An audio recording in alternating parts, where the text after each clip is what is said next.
It's important to hire a specialist when coming to employee benefit plan audits because these plans are so different from the corporate type work that we do.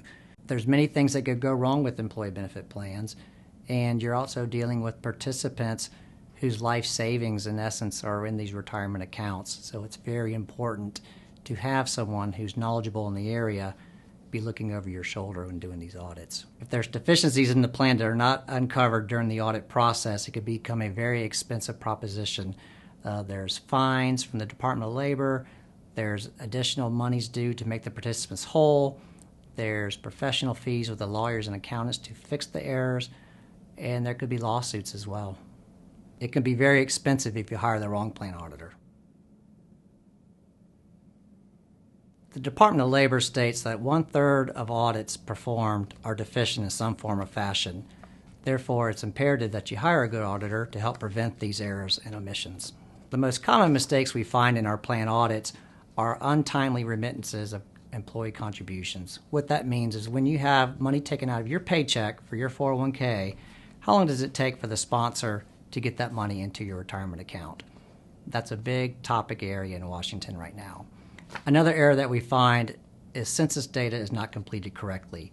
Date of hire, date of birth may be incorrect in the system, and that could affect when a participant is allowed to participate in the plan if there's a waiting period, or if a participant terminates, it may affect their payout, and they may not get all the money they deserve. You want to find out how many audits does a firm perform. Does your firm perform a lot? Do they perform a little bit? If you have a health and welfare plan, a defined benefit plan, or an ESOP plan, does that firm perform any of these audits? A lot of firms will perform nothing but 401k audits. These types of audits are very distinct and require a whole different set of expertise. You want to see what kind of resources the firm has in-house. Do they have dedicated professionals who devote 100% of their time to the employee benefit plan arena? Or do they use corporate and tax staff in the summer to fill the down season work? You want to inquire about their AICPA peer review report. Get a copy of that report. If there's any deficiencies in their audit process, it will be highlighted in that report.